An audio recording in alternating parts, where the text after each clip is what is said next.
En el siglo IX, Irlanda era una tierra de cientos de reinos fragmentados, cada uno ferozmente independiente, cada uno gobernado por linajes antiguos. Aunque 5 grandes reinos hegemónicos se alzaban sobre los demás, ejerciendo poder sobre los dominios menores, ningún gobernante único tenía control sobre toda la isla, y había muchos reyes en la tierra. Esta falta de unidad dejó a Irlanda expuesta, su fuerza fragmentada, incapaz de repeler las tormentas que se avecinaban en el horizonte. Pero una nueva y formidable fuerza llegó desde el otro lado del mar. Había comenzado la era vikinga. Durante 200 años, Irlanda estaría asolada por oleadas de incursiones y guerras nórdicas, sus monasterios saqueados, su tierra sagrada arrasada y su paz destrozada bajo las botas de los guerreros del norte. Los vikingos solo empeoraron la situación en Irlanda, y algunos reyes se unieron para oponerse a la amenaza, mientras que otros se aliaron con los invasores para tener la oportunidad de dominar a los demás reinos. Entre estos invasores, un nombre resonaría a través de los anales de la historia irlandesa: Olaf el Blanco. Aclamado en la leyenda como un descendiente de los dioses, Olaf no era un caudillo común. Él llegaría a convertirse en el primer rey de Dublín, estableciendo una enclave nórdica en suelo irlandés que daría forma al destino de la isla durante generaciones y se convertiría en uno de los puestos comerciales más importantes de Gran Bretaña. Conocido por los irlandeses como Amlave Conung y el rey de los extranjeros, su nombre se pronunciaba con miedo y temor en cada reino fragmentado de Irlanda. Pero para este video me referiré a él como Olaf. La saga de los habitantes de la tierra lo nombra el más grande que cruzó el mar hacia el oeste, reflejando su grandeza. Esta es su historia. La saga Landnámabók es una obra escrita medieval islandesa que describe la ascendencia de Olaf. Dice: había un rey guerrero llamado Olaf el Blanco, hijo del rey Ingjald, hijo de Helge, hijo de Olaf, hijo de Gudrod, hijo de Halfdan Pierna Blanca, rey de las Tierras Altas.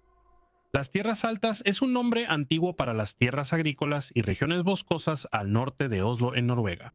La antigua casa a la que pertenecía Olaf era la casa de Yngling, una dinastía de reyes primero en Suecia y después en Noruega. La dinastía afirmaba descender del dios Freyr, asociado con la realeza, la fertilidad, la paz, la prosperidad, el buen clima y las buenas cosechas. Durante la era vikinga, muchos gobernantes reclamaban legitimidad para su gobierno a partir de sus ancestros divinos, ya que se pensaba que estaban imbuidos de poderes divinos, como la fortuna en la guerra y estaciones favorables durante su reinado. La saga de los habitantes del fiordo, escrita en el siglo XIII o XIV en Islandia, describe a Olaf como el hijo de Ingjald, quien a su vez era hijo de Helgi, pero la madre de Ingjald era Thora. Thora era hija de Sigurd Serpiente en el Ojo, quien a su vez era hijo de Ragnar Lodbrok. Sin duda, esta fuente posterior quiere glorificar a Olaf como descendiente del héroe Ragnar Lodbrok. Pero Olaf y Ragnar habrían vivido aproximadamente en la misma época durante el siglo IX. Además, Olaf es descrito como el hermano de Aimar, a quien los historiadores han identificado con Ivar el Deshuesado, el hijo de Ragnar. Por lo tanto, es muy improbable que Olaf sea un descendiente lejano de Ragnar. Además, los anales irlandeses registran que el padre de Olaf se llamaba Godofredo, el rey de Lochlin. Godofredo desempeñó un papel fundamental en el auge de la influencia nórdica en Escocia y fue uno de los primeros gobernantes de las islas, un dominio que ejercía control sobre el mar de Irlanda y sus regiones circundantes durante la Edad Media. Aunque mucho sobre Godofredo sigue envuelto en misterio, incluyendo sus orígenes y la naturaleza precisa de su reino, el término gaélico Lochlan, que significa la tierra de los fiordos, se usaba históricamente para referirse a Noruega. Esto sugiere que Godofredo probablemente gobernaba un reino noruego. Los orígenes del linaje de Olaf están envueltos en leyendas, y es poco probable que su verdadera ascendencia llegue a conocerse por completo. Sin embargo, según todas las sagas y fuentes, se decía que sus antepasados eran reyes legendarios e incluso dioses, de quienes Olaf surgió como un vástago distinguido. Los gobernantes y príncipes de Noruega habrían sido criados bajo la sombra de los antiguos dioses, impregnados de los antiguos ritos y rituales de los Aesir. Desde una edad temprana se les habría enseñado las costumbres sagradas, incluyendo la ofrenda de sacrificios de sangre para apaciguar a lo divino.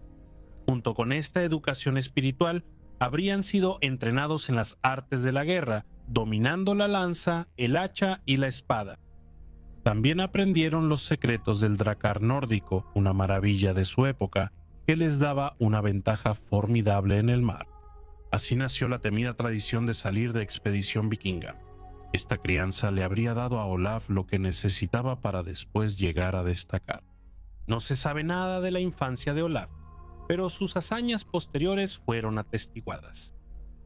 La mención más antigua de Olaf en los anales de Ulster, también conocidos como los Anales de la Irlanda medieval, describe su llegada en el año 853. Dice: Olaf, hijo del rey de Lochlann, llegó a Irlanda, y los extranjeros de Irlanda se sometieron a él, y él cobró tributo a los irlandeses. El Landnámabók dice que Olaf partió en una expedición viking a las Islas Británicas, conquistó Dublín en Irlanda y la región circundante, y se hizo rey de ella. Los anales de Irlanda también reportan la llegada de Olaf. En el 6º año del reinado de Moll Shagnell, Olaf el Blanco, hijo del rey de Lochlann, llegó a Irlanda y trajo consigo una proclamación de muchos tributos e impuestos de parte de su padre, y partió repentinamente. Luego su hermano menor, Aimar, vino tras él para recaudar el mismo tributo. Tanto la Landnámabók como los anales irlandeses relatan que Olaf llegó a Irlanda como caudillo guerrero, librando batallas contra su gente. A través de conquistas y batallas sin nombre perdidas en el tiempo, se estableció como el primer rey de Dublín, imponiendo su dominio sobre los colonos nórdicos que ya estaban presentes. Bajo su gobierno, impuso su autoridad en toda la tierra, recaudando impuestos y riquezas tanto de los irlandeses como de los vikingos. Además de recaudar tributo, Dublín ya se había establecido en ese momento como un longport, un término usado en Irlanda para describir un recinto de barcos vikingos o un campamento fortificado junto al río. Bien defendido y protegido, estos sitios ofrecían acceso rápido al mar y resultaron invaluables durante las incursiones nórdicas en Irlanda, muchas de las cuales tenían como objetivo la riqueza de las iglesias y monasterios costeros. El Longport no solo era una fortaleza militar, sino también un centro de actividad económica. La evidencia arqueológica revela una red comercial vibrante con importaciones y exportaciones que incluían textiles, pieles de animales y ámbar. Con el tiempo, Dublín creció hasta convertirse en el mercado de esclavos más grande de Europa Occidental, consolidando su papel como un centro económico en el mundo vikingo. Así, bajo el gobierno de Olaf el Blanco, Dublín surgió como el primer reino nórdico en Irlanda. Como su rey fundador, Olaf reinó sobre un dominio en expansión marcado por el comercio y el poder. Para cuando Olaf el Blanco puso pie en suelo irlandés, la isla estaba bajo la sombra de Moll Shagnell I, quien había sido proclamado el Alto Rey de Irlanda. Aunque nunca fue un reino unificado en el sentido moderno, el título tenía un peso simbólico inmenso.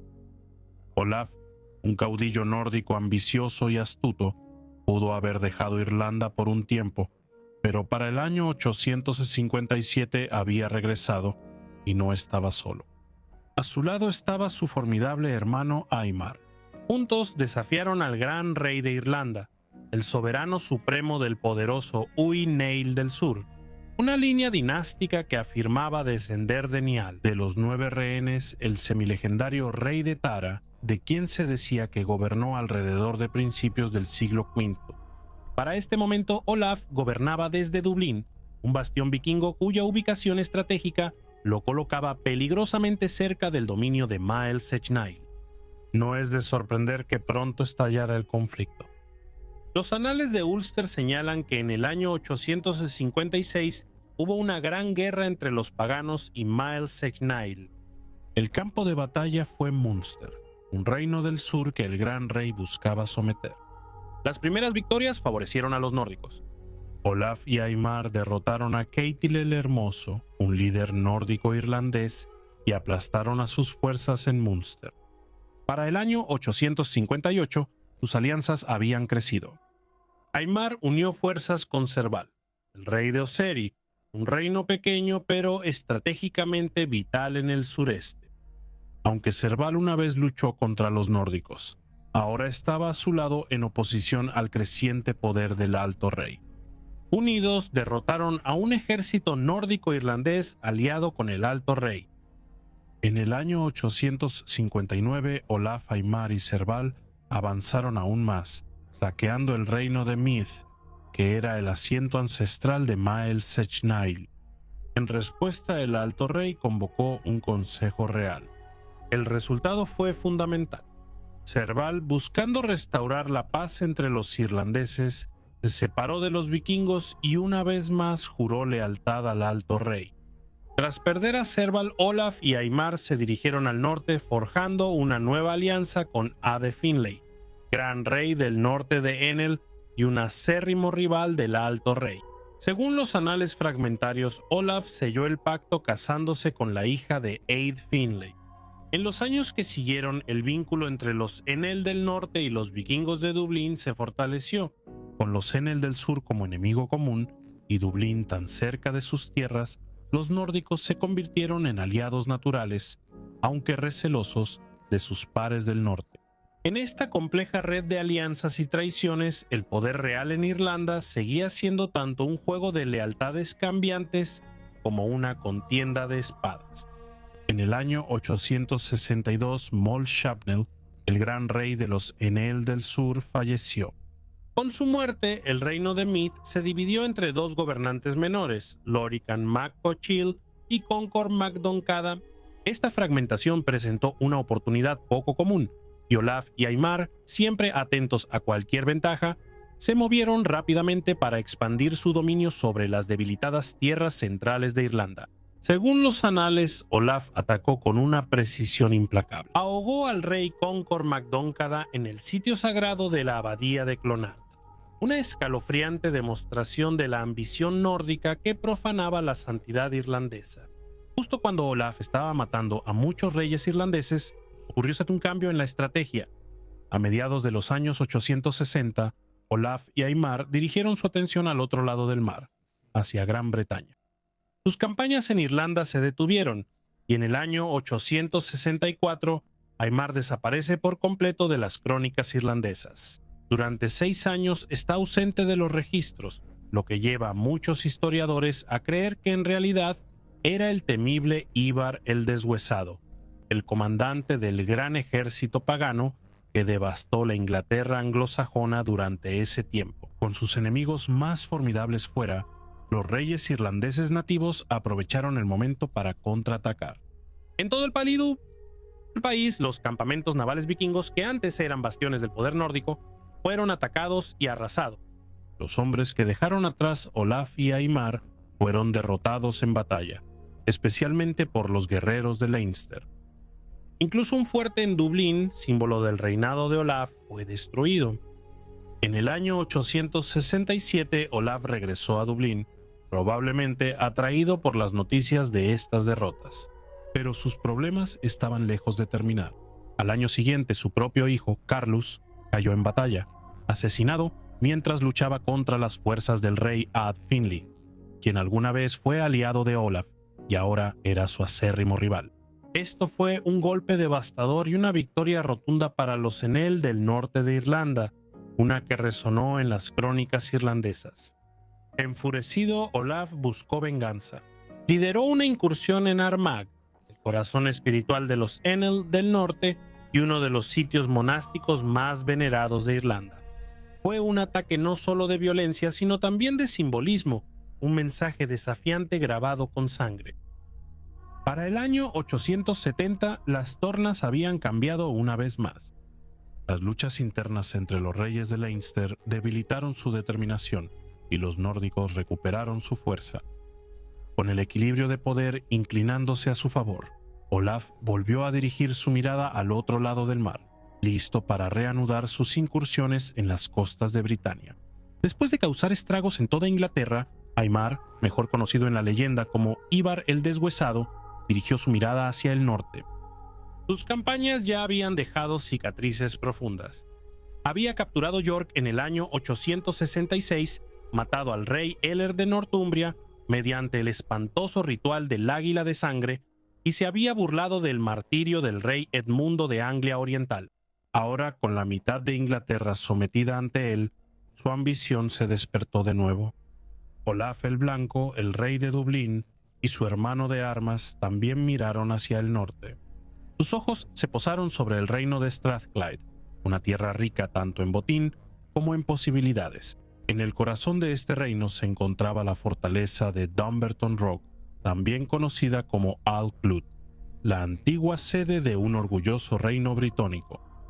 Estratégicamente situada donde se encuentran los ríos Clyde y Leven, la ciudadela dominaba las vías fluviales hacia las tierras bajas centrales de Escocia. Su ubicación por sí sola la convertía en una joya digna de ser conquistada. También era el último de los reinos británicos fuera de Gales. Para los nórdicos era tanto una amenaza como un premio. Durante gran parte del siglo IX, este reino se había librado de toda la furia de la tormenta vikinga que había arrasado Irlanda, Inglaterra y las costas escocesas. Pero para el año 870 ese santuario llegó a su fin. Aimar y Olaf unieron sus fuerzas, el poder de las huestes de Dublín con los veteranos endurecidos de las campañas inglesas, y zarparon hacia Dumbarton. Cuando un asalto directo no logró tomar la fortaleza, sitiaron la Gran Roca. Durante 4 largos meses golpearon sus muros y bloquearon sus costas. Esto fue una hazaña casi inaudita en la guerra vikinga, un reflejo tanto de la fuerza de las defensas de Dumbarton como de la determinación de los nórdicos. Dentro de la fortaleza, los defensores resistieron, pero luego se agotó el suministro de agua. Sedientos y rodeados, la orgullosa guarnición no tuvo más opción que rendirse. Según las crónicas galesas, la cima de la roca de Dumbarton pudo haber sido destruida en las etapas finales del asedio. Cuando las puertas finalmente cayeron, los vikingos invadieron la fortaleza, saqueando sus tesoros y tomando prisioneros. Los anales de Ulster registran que una flota de 200 barcos llevó a los prisioneros de regreso a Dublín. Entre ellos había britanos de Dumbarton, pero también pictos, escoceses y nortumbrios, recuerdos de incursiones anteriores. Aunque su destino final no está registrado, es probable que hayan sido vendidos como esclavos en Dublín, que en ese entonces era uno de los mercados de esclavos más grandes de Europa. La caída de Dumbarton marcó el fin de la dominación de Al-Clwyd. Su sede real y religiosa fue trasladada río arriba, mientras que la roca de Dumbarton pudo haber servido durante un tiempo como fortaleza nórdica. En el norte, el nombre de Olaf el Blanco sería recordado por mucho tiempo, no solo como conquistador de Dublín o como rey entre los nórdicos, sino como el hombre que derribó una de las últimas grandes fortalezas britónicas. Olaf el Blanco regresó a Dublín en el año 871, y con eso los anales contemporáneos guardan silencio sobre su destino. Pero los anales fragmentarios de Irlanda ofrecen un último vistazo. Ese mismo año, Olaf navegó de regreso a Loughlin, la tierra natal de los nórdicos, para ayudar a su padre, el rey Gotthard, en tiempos de guerra. Sugiere que Olaf quizás regresó a su hogar ancestral en Noruega para librar más guerras. Lo que fue de él está envuelto en las brumas de la leyenda y la memoria contradictoria. Según la crónica picta, Olaf encontró su final alrededor del año 874 en medio de una campaña implacable contra el rey Constantino I de Escocia. Dice: Olaf y su ejército devastaron Pictavia y él permaneció allí desde el 1 de enero hasta la fiesta de San Patricio. De nuevo, en el tercer año, mientras recolectaba tributo, Olaf fue asesinado por Constantino. Sin embargo, el Landnámabók islandés cuenta una historia diferente. Allí se dice que Olaf murió en tierras irlandesas cayendo en batalla.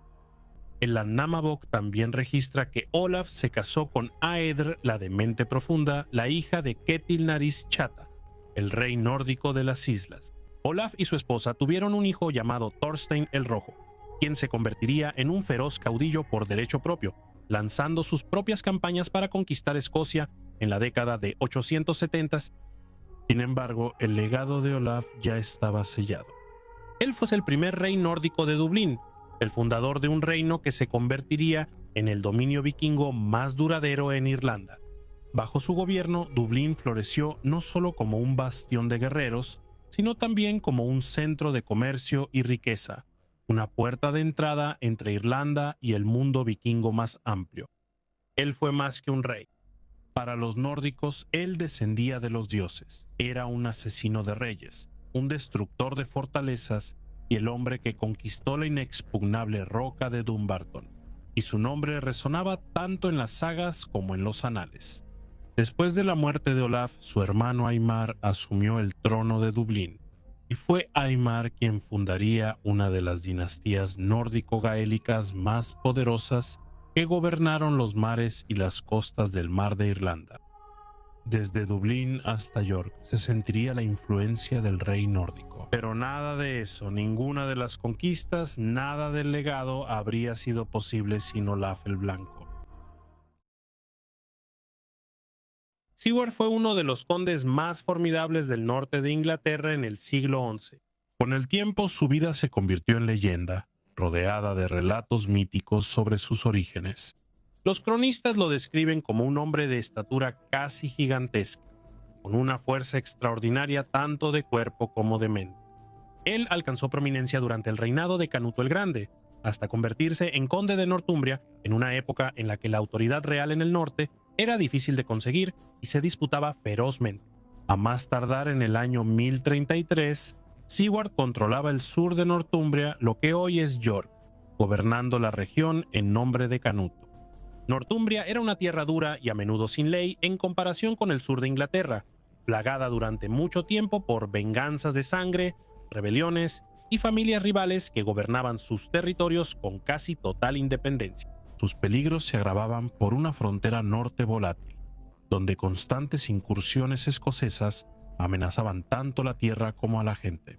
Sin embargo, a pesar de estos desafíos, Sigurd logró imponer su autoridad sobre todo el condado. Siendo un servidor leal e indispensable de la corona, Sigurd brindó un apoyo militar crucial y consejo político a los sucesores de Canuto, Harta Knut y Eduardo el Confesor. Su poder y reputación se vieron aún más fortalecidos por su campaña contra el rey escocés Macbeth, un conflicto que más tarde le aseguró un lugar en la imaginación dramática de William Shakespeare. Feroz, pragmático y decidido, Sigurd se destaca como el último gran señor vikingo del norte. Esta es su historia. La Vita et Passio Waldevi es una biografía de Waltheof, el hijo de Sigurd. Siguiendo las convenciones de la biografía medieval, la obra presenta la ascendencia de Waltheof de forma marcadamente legendaria, mezclando historia con mito. Las historias de los antiguos nos cuentan que Ursus, un cierto noble a quien el Señor, contrariamente a lo que normalmente sucede en la procreación humana, permitió que fuera creado de un oso blanco como padre y una noble dama como madre, engendró a Spartinglus. Spartinglus engendró a Ulfius y Ulfius engendró a Bjorn, cuyo apodo era Bersun. Este es el hijo del oso.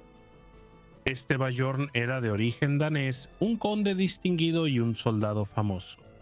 Sin embargo, como señal de que, debido a parte de su ascendencia, era de una especie diferente, la naturaleza le había dado las orejas de la línea de su padre, es decir, las de un oso. En todos los demás rasgos tenía la apariencia de su madre, y después de muchas hazañas varoniles y aventuras militares, engendró un hijo, un digno imitador de la fuerza y habilidad militar de su padre. Su nombre era Sigurd. Este pasaje identifica a Sigurd como el hijo de un conde escandinavo llamado Bjorn o Bjorn y rastrea su linaje hasta un oso polar. Una idea arraigada en el folclore germánico, más que en una creencia literal. En la Europa septentrional precristiana, el oso era mucho más que un animal. Era un ser sagrado y simbólico, estrechamente asociado con la fuerza, la ferocidad y la realeza. Las afirmaciones de descender de osos formaban una tradición mítica bien establecida en la cultura nórdica y medieval en general, utilizada a menudo para explicar guerreros extraordinarios, figuras heroicas y el paso de un pasado pagano a un presente cristiano. Muchos historiadores han sugerido que el supuesto padre de Sigurd, Björn, probablemente fue una figura histórica. Puede que haya sido hermano de Thorgil Sprakling, quien a su vez era considerado hijo del príncipe sueco Styrbjörn el Fuerte, un legendario berserker. Si se acepta tal linaje, Sigurd habría llevado sangre noble sueca y sería un descendiente masculino directo de Björn Ironside.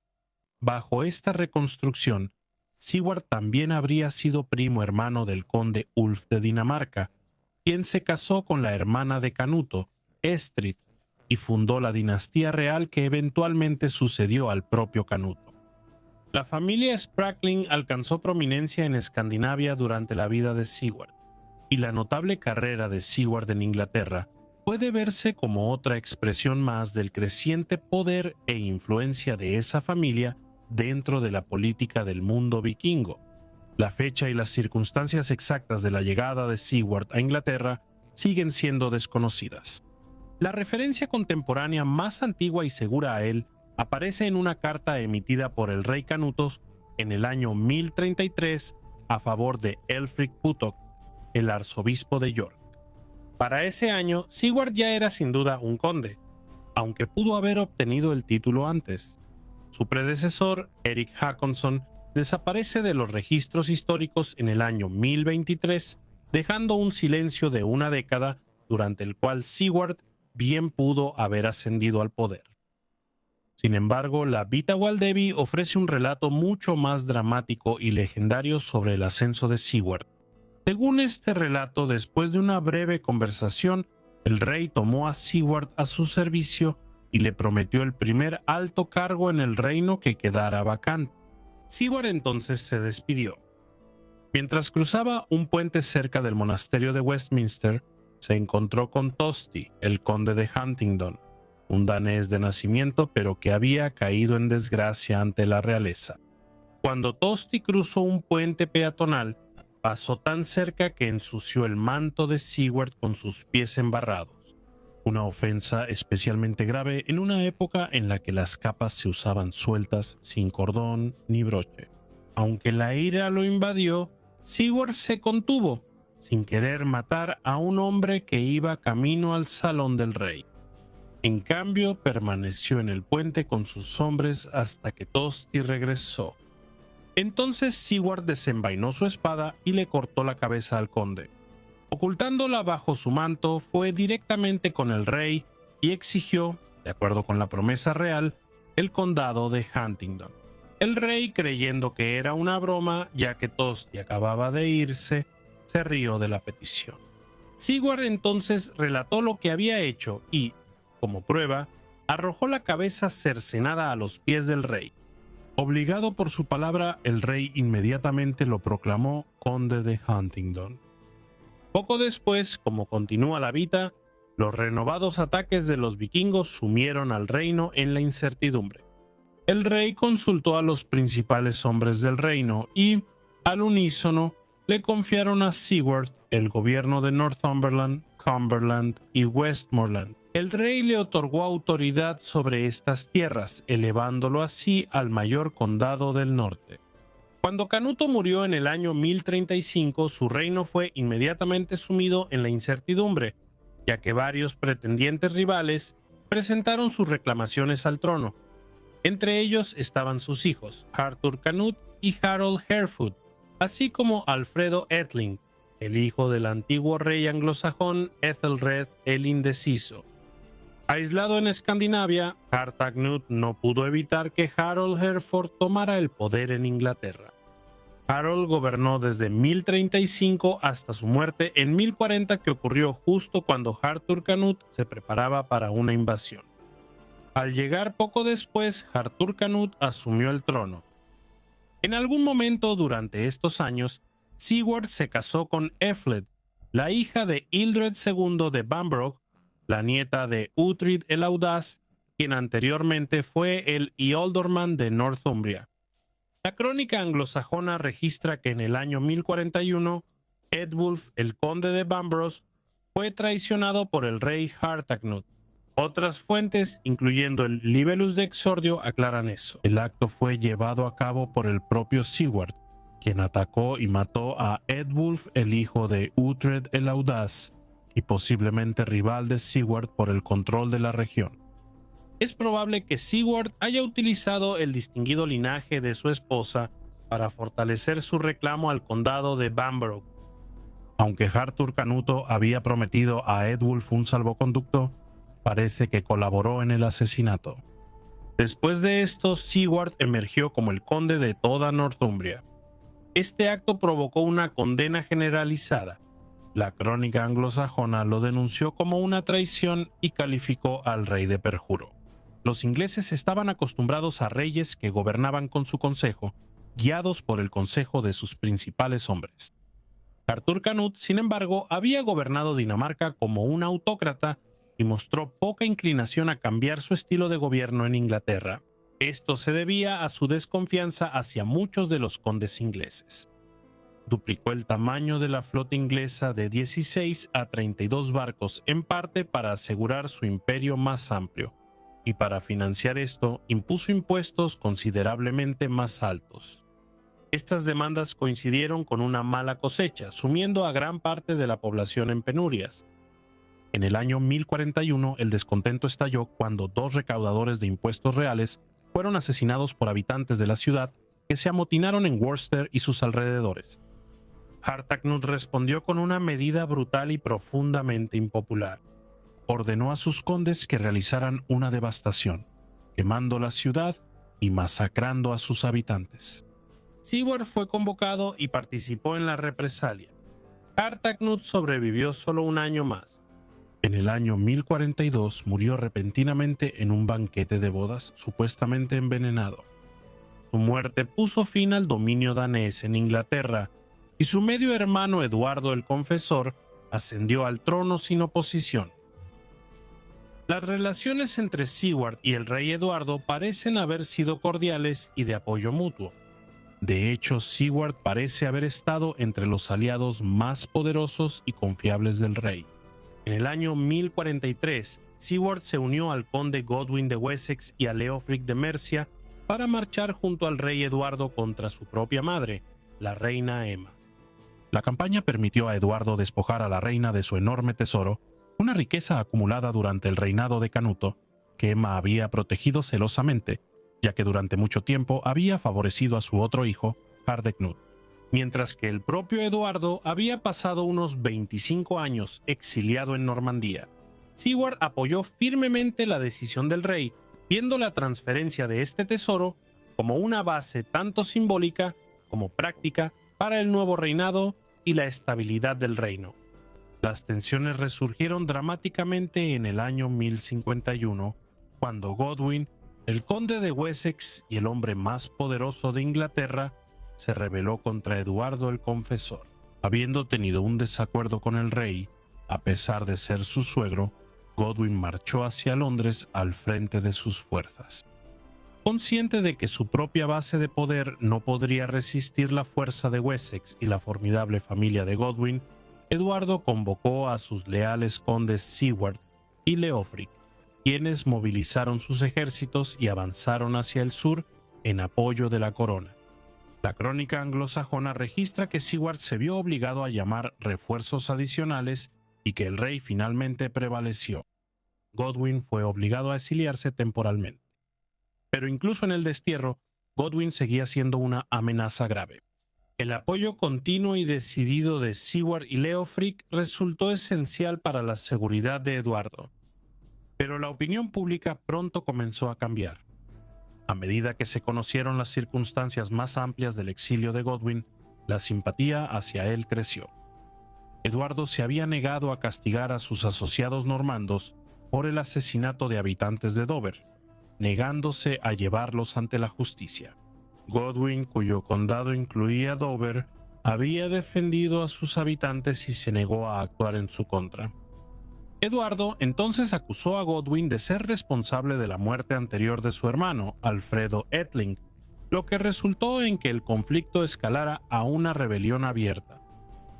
Mientras Godwin permanecía en el exilio, utilizó su inmensa riqueza para contratar mercenarios de toda Europa.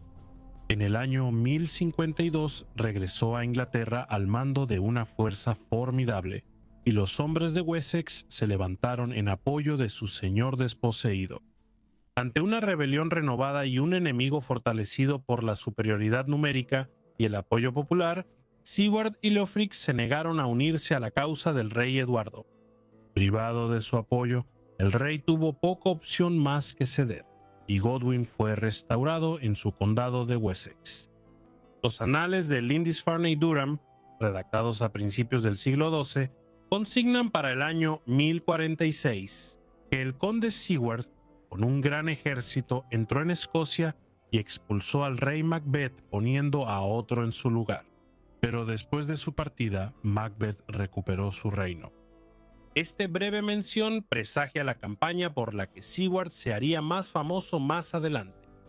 Siward es recordado sobre todo por su gran expedición contra Macbeth, rey de Escocia, en el año 1054. Según varias fuentes, el conflicto tuvo sus raíces en hechos violentos anteriores. Se dice que el rey Duncan I de Escocia atacó el norte de Northumbria y sitió Durham, solo para ser derrocado y asesinado por Macbeth al cabo de un año. Tras la muerte de su padre, el hijo de Duncan, Malcolm Canmore, se vio obligado a exiliarse y encontró refugio en la corte de Eduardo el Confesor en Inglaterra. Para el año 1054, Malcolm estuvo presente cuando Siward invadió Escocia para apoyarlo.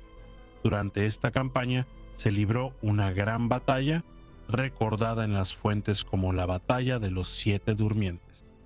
El relato inglés contemporáneo más antiguo aparece en la crónica anglosajona, que registra que en ese momento el conde Siward fue con un gran ejército a Escocia, con fuerza tanto naval como terrestre, y luchó contra los escoceses y puso en fuga al rey Macbeth y mató a todos los mejores del país, y se llevó mucho botín de guerra como nadie había conseguido antes. Y allí fue asesinado su hijo Osbjorn y el hijo de su hermana Siward, así como algunos de sus húscarles y también de los hombres del rey en el día de los Siete Durmientes. Enrique de Huntingdon ofrece una versión más dramática en su Historia Anglorum. Por esa época, Siward, el poderoso conde de Northumbria, casi un gigante en estatura, muy fuerte tanto mental como físicamente, envió a su hijo a conquistar Escocia. Cuando regresaron y le informaron a su padre que había muerto en batalla, él preguntó: ¿recibió su herida mortal en la parte delantera o trasera del cuerpo? El mensajero dijo: en la parte delantera. Entonces él dijo: eso me hace muy feliz, porque no considero ninguna otra muerte digna para mí o para mi hijo. Entonces Siward partió hacia Escocia y derrotó al rey en batalla, destruyó todo el reino y después de destruirlo lo puso bajo su dominio. El motivo exacto de la invasión de Siward sigue siendo incierto. ¿Actuó como un caudillo independiente o actuó bajo las órdenes del rey Eduardo el Confesor? En el año 1055, Siward cayó enfermo y sintió que su muerte se acercaba. Según la Historia Anglorum, esto fue lo que sucedió. Siward, el firme conde, al ser atacado por disentería, sintió que la muerte estaba cerca y dijo: «Qué vergüenza es que yo, que no pude morir en tantas batallas, haya sido reservado para la muerte ignominiosa de una vaca. Al menos vístanme con mi coraza impenetrable, ciñan mi espada, pongan mi casco en mi cabeza, mi escudo en mi mano izquierda y mi hacha de batalla dorada en mi mano derecha, para que yo, el más valiente de los soldados, muera como un soldado». Habló y fue armado como lo había pedido. Entonces entregó su espíritu con honor La Vita Eardwardi Regis registra que Sigurd murió en York y fue enterrado en el monasterio de San Olaf, afirmación corroborada por la crónica anglosajona. También se le atribuye haber fundado él mismo esta iglesia. Varias fuentes insinúan la existencia de una saga o tradición literaria ahora perdida dedicada a la vida de Sigurd, una que pudo haber relatado sus muchas hazañas y campañas. Si tal obra existió, ha desaparecido con el tiempo, dejando gran parte de su historia y muchas de sus batallas para siempre fuera de nuestro alcance. Uno de los hijos de Sigurd, Waltheof, nacido de su esposa Efled, le sobrevivió. Waltheof alcanzó prominencia como conde en los Midlands orientales antes de heredar finalmente el condado de Northumbria. Sin embargo, su posterior rebelión contra Guillermo el Conquistador llevó a su ejecución, después de lo cual llegó a ser venerado como un santo.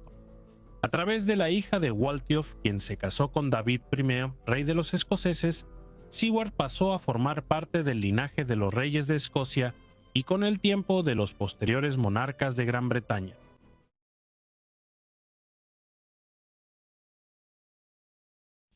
Canuto el Santo fue un rey de Dinamarca a finales del siglo XI.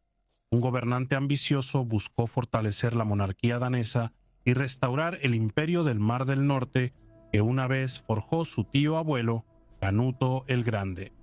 Considerando a Guillermo el Conquistador como un usurpador sin derecho legítimo al trono inglés, Canuto lanzó varias incursiones contra Inglaterra en un esfuerzo por imponer su influencia. Un devoto partidario de la Iglesia Católica Romana, Canuto estaba profundamente comprometido con la reforma religiosa. Sin embargo, esta misma devoción finalmente contribuyó a su caída. Insistió en la estricta recaudación de diezmos o impuestos eclesiásticos, una política que resultó profundamente impopular entre sus súbditos. Al otorgar al clero mayor autoridad para gravar y multar a los campesinos en las tierras de la iglesia, alejó aún más al pueblo común. Estas crecientes quejas provocaron un levantamiento campesino a principios de 1086. La turba de campesinos perseguiría a Canuto hasta una iglesia. Sin embargo, pronto la asaltarían y lo matarían, poniendo fin a su reinado de manera violenta. Canuto más tarde se convirtió en el primer rey danés en ser canonizado. A principios del siglo XII, la Iglesia Católica Romana lo declaró santo y lo reconoció como el santo patrón de Dinamarca. Esta es su historia. Canuto nació en el año 1042 como uno de los muchos hijos de Sweyn II Stridsson. Su madre era una amante desconocida. Sweyn mismo era hijo de Ulf Thorgilsson, el jarl danés y regente que había gobernado Dinamarca en nombre de Canuto el Grande. La madre de Sweyn era Estrid Svensdatter, quien era hija de Sweyn Barba Partida. A través de esta línea, tanto Canuto el Santo como su padre Sweyn estaban conectados con la antigua dinastía gobernante por la línea materna. Con la muerte de Harta Canuto, hijo de Canuto el Grande, esa línea real había llegado a su fin, sumiendo a Escandinavia, particularmente a Noruega y Dinamarca, los restos del Imperio del Mar del Norte, en períodos de conflicto y guerra. No se tiene registro de los primeros años de Canuto el Santo. Aparece por primera vez en los registros históricos en el año 1069, participando en la incursión de su padre, Sven, en Inglaterra. En 1066, Guillermo, el duque de Normandía, derrotó a los anglosajones en la batalla de Hastings, convirtiéndose en Guillermo el Conquistador y poniendo fin a la larga línea de reyes anglosajones y vikingos daneses que alguna vez gobernaron Inglaterra. Sin embargo, la nobleza anglosajona se negó a someterse a la autoridad de Guillermo, levantándose repetidamente en rebelión. Su resistencia desencadenó la conquista normanda de Inglaterra, uno de los episodios más sangrientos en la historia de la nación. Con Inglaterra en caos, el rey Sweyn de Dinamarca aprovechó la oportunidad. En el año 1069 lanzó una flota de invasión, cuya fuerza se estima entre 240 y 300 barcos largos. La fuerza había sido reclutada no solo en Dinamarca, sino también en Noruega, Frisia y Sajonia, y estaba liderada no por Sweyn mismo, sino por sus hijos Harold Hen y Knut el Santo. Los daneses navegaron hacia el Humber, donde lograron un desembarco exitoso y se les unieron varios líderes ingleses, incluyendo a Wulfiof, Gospatrick y Edgar el Ætheling, un aspirante al trono inglés. Según la crónica anglosajona, estos nobles estaban acompañados por toda la gente del país, lo que sugiere un levantamiento generalizado en Yorkshire. La fuerza combinada anglo-danesa marchó hacia York, cabalgando y marchando con gran entusiasmo. Derrotarían a la guarnición normanda en batalla abierta y luego capturarían la ciudad. Guillermo, quien se encontraba en el bosque de Dean cuando recibió la noticia de la invasión, marcharía hacia el norte de inmediato. Al enterarse de la llegada de Guillermo, los daneses abandonaron York, retirándose a sus barcos o estableciendo una línea defensiva a lo largo del Humber. Guillermo expulsó a parte del ejército danés de Lindsey y para Navidad ya había recuperado York. Después de las fiestas desató una campaña brutal conocida como la Devastación del Norte. Northumbria, la región más al norte de Inglaterra, fue devastada. Los campos y las ciudades fueron incendiados. El hambre se extendió tanto que algunas personas recurrieron al canibalismo y se estima que 100.000 vidas se perdieron debido a la furia de Guillermo. Los daneses finalmente llegaron a un acuerdo con Guillermo. A cambio de un gran pago y el permiso para mantenerse saqueando la costa este, se retirarían de Inglaterra la primavera siguiente. Sin embargo, en la primavera del año 1070, el propio Sven Estridsson se unió a la flota. El rey Sven desembarcaría con su ejército en la isla de Ely. La crónica anglosajona informa que ingleses de todas las tierras pantanosas vinieron a encontrarse con él, pensando que seguramente conquistarían toda la tierra. Entre ellos estaba Hereward, un hombre de Lincolnshire que lideró a un grupo de hombres en el saqueo de la abadía de Peterborough. Ese verano, Sweyn y Guillermo llegaron a otro acuerdo cuyos términos se desconocen, aunque casi con certeza implicaban un segundo pago, después de lo cual Sweyn regresó a Dinamarca. Su hijo, el príncipe Knut, también regresó a casa. En el año 1075, varios condes conspiraron en el banquete de bodas de Ralph de Gael para levantar una rebelión contra el rey Guillermo. Según Alderic Vitalis, sus quejas incluían el hábito de Guillermo de eliminar cualquier amenaza real o sospechosa a su autoridad. Después de la boda, cada señor regresó a su propio condado y se enviaron emisarios a Dinamarca para buscar ayuda. Una flota danesa de 200 barcos comandada por el hijo de Sweyn, Knut el Santo, zarpó hacia Norfolk. Sin embargo, al llegar, descubrieron que ya era demasiado tarde. La rebelión ya había colapsado. Por lo tanto, los daneses se dirigieron hacia el norte, devastando la costa de Lincolnshire y saqueando York antes de volver a dirigirse al sur y poner rumbo a Flandes. Sus líderes evidentemente reconocieron que sin el apoyo inglés, su fuerza era demasiado pequeña para lograr algo más. El rey Sweyn de Dinamarca moriría en el año 1076. Era conocido como el padre de los reyes, ya que 5 de sus 15 hijos llegarían a gobernar Dinamarca. Tras la muerte de Sweyn, su hijo Harald fue el elegido rey. Harold juró lo que se conoció como las leyes de Harold, comprometiéndose a mantener el orden legal establecido. Sin embargo, su reinado estuvo marcado por la oposición de varios de sus hermanos, probablemente incluyendo a Knut, quien buscó el apoyo del rey Olaf III de Noruega. El Papa Gregorio VII intervino, aconsejando a Olaf que permaneciera neutral y exhortando a Harold a compartir el poder con sus hermanos. A pesar de este consejo, Knut se exilió en Suecia y puede que haya participado en una resistencia activa contra su hermano Harold. Sin embargo, el 17 de abril del año 1080, Harold murió y Knut lo sucedió como rey de Dinamarca. Al ascender al trono, Knut se casó con Adela, la hija del conde Roberto I de Flandes. La pareja tuvo un hijo, Carlos, que nació en el año 1084. Knut demostró rápidamente ser un rey muy ambicioso y profundamente devoto.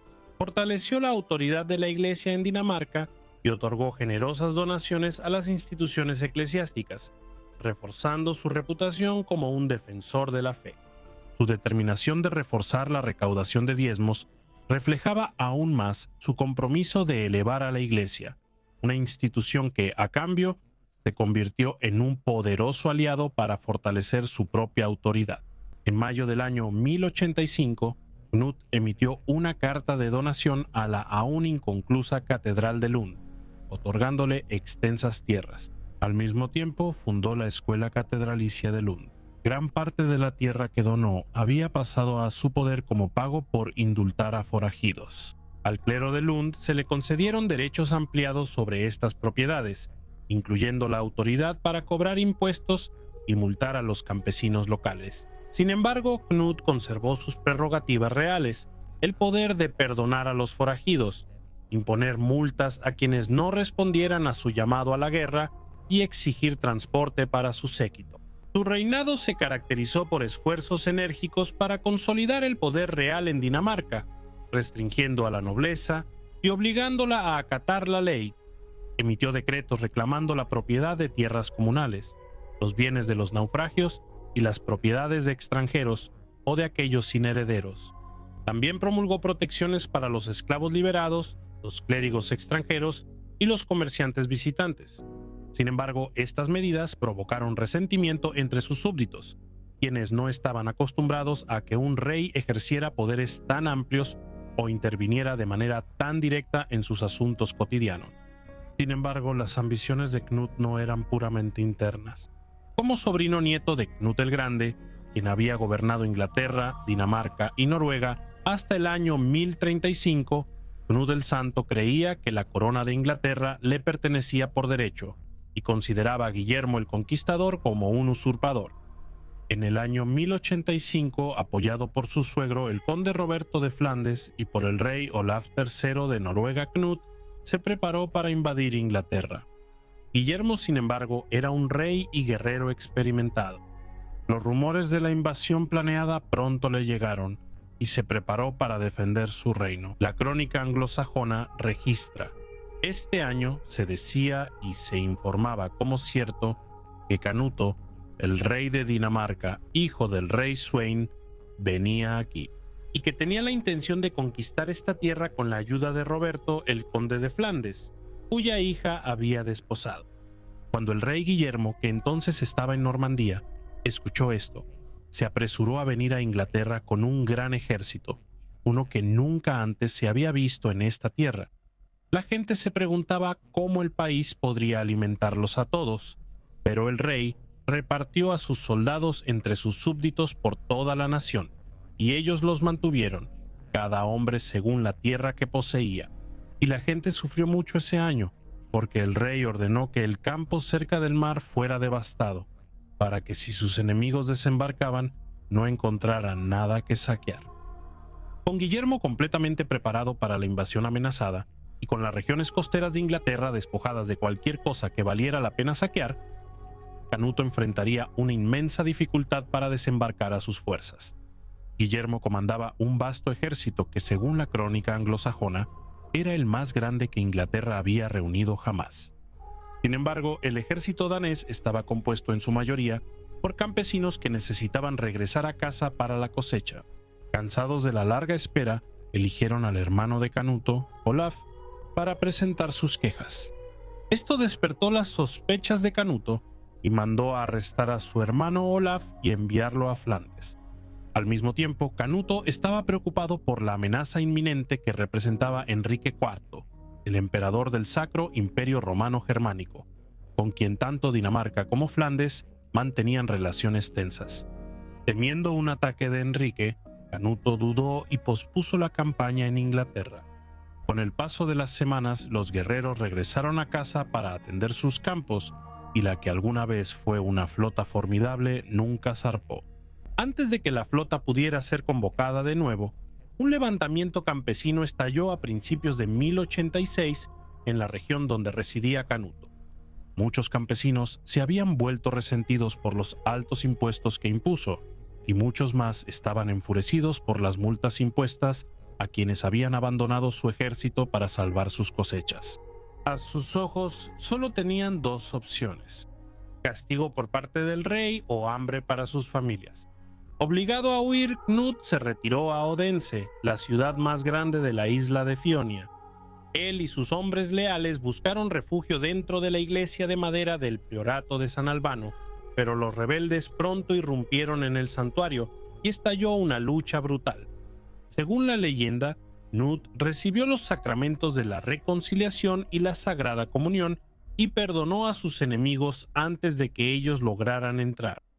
Los atacantes primero intentaron incendiar la iglesia y derribar sus puertas, pero cuando estos intentos fallaron, treparon por las ventanas para alcanzar a los que estaban dentro. Arrodillado ante el altar, con solo 17 hombres aún a su lado, Knut aceptó su destino.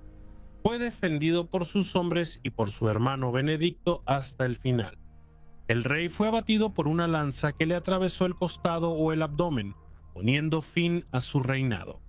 Todos los miembros del séquito del rey fueron asesinados, y luego fue sucedido por su hermano Olaf. Tras su muerte, el martirio de Knut y su firme apoyo a la iglesia rápidamente lo elevaron al estatus de figura sagrada.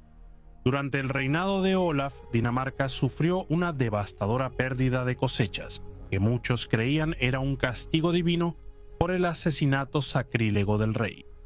Pronto se reportaron milagros en la tumba de Knut, y los esfuerzos para asegurar su canonización comenzaron incluso antes de que terminara el gobierno de Olaf. El 19 de abril del año 1101, Knut el Santo fue canonizado, siendo el primer danés en ser declarado santo.